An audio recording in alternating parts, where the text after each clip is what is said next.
मित्रांनो, तुमचं पुन्हा एकदा स्वागत आहे. आजच्या आपल्या नव्या व्हिडिओमध्ये आपण स्पोकनचं एक नवीन स्ट्रक्चर बघणार आहोत. या स्ट्रक्चरमध्ये आपल्याला शिकायचं आहे रिक्वेस्ट कशा करायच्या. तर चला आपण शिकूया how to make requests in spoken English. आपण विनंती करण्याच्या 5 प्रकारावर फोकस करणार आहोत.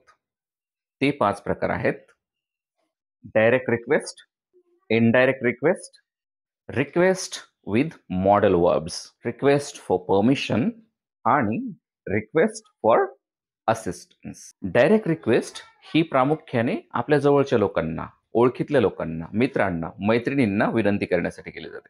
आता आपण काय करू, डायरेक्ट रिक्वेस्टचे काही उदाहरणं बघूया. Please pass the salt. Can you help me with my homework? Give me a minute. Close the door please. Hand me the remote. आता रिक्वेस्ट करण्याचा दुसरा प्रकार आहे इनडायरेक्ट रिक्वेस्ट. इनडायरेक्ट रिक्वेस्ट ह्या जास्त पोलाइट असतात आणि ह्या खास करून फॉर्मल सिच्युएशनला किंवा औपचारिक पद्धतीने वापरले जातात. चला आपण काय करू, इनडायरेक्ट रिक्वेस्टचे काही उदाहरणं बघूया. Could you please pass the salt? Would you mind helping me in homework? I was wondering if you could give me a minute. Do you think you could close the door? Would it be possible for you to hand me the remote? आता इथं बघा, कुड you please हे add केलेलं आहे प्लीजच्या ऐवजी. Would you mind हे add केलेलं आहे. I was wondering if you कुड हे ऍड केलेलं आहे. डू यू थिंक यू कुड हे ऍड केलेलं आहे. Would it be possible for you ह्या सेंटेन्सला ऍड केलेलं आहे.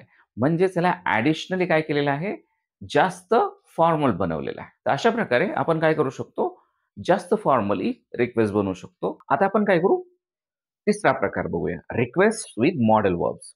या रिक्वेस्टमध्ये फक्त मॉडेल वर्ब वापरलेले आहेत, तेवढाच फरक आहे. थोडा वेगळ्या प्रकारे रिक्वेस्ट केलेली आहे. मॉडेल वर्ब वापरत असताना कुड, would, can, will and might हे जे मॉडेल वर्ब आहेत ते प्रामुख्याने वापरले जातात. आता आपण एक्झाम्पल बघूया. Could you please turn down the music? Would you mind if I open the window? Can you help me carry this? Will you join us for the dinner? Might you be able to give me a ride? तर अशा प्रकारे आपण ही models वापरून request करू शकतो. आता दुसरा प्रकार आहे रिक्वेस्ट फॉर परमिशन. आता अशा प्रकारच्या रिक्वेस्ट करण्यासाठी आपण पुढील प्रकारच्या फ्रेजेस वापरू शकतो. May I leave the room? Can I borrow your pen? Is it okay if I sit here? Would it be all right if I took a day off? Could I use your phone for a moment? आता आपण पुढचा प्रकार बघूया. हा प्रकार आहे request for assistance, म्हणजे मदतीसाठी रिक्वेस्ट करणे. कुड you help me with this project? Can you assist me with these files? Can you examine this for me? तर अशा प्रकारे आपण काय केलेलं आहे, आज रिक्वेस्ट कशा प्रकारे बनवायच्या ते शिकलेलो आहोत. ठीक आहे.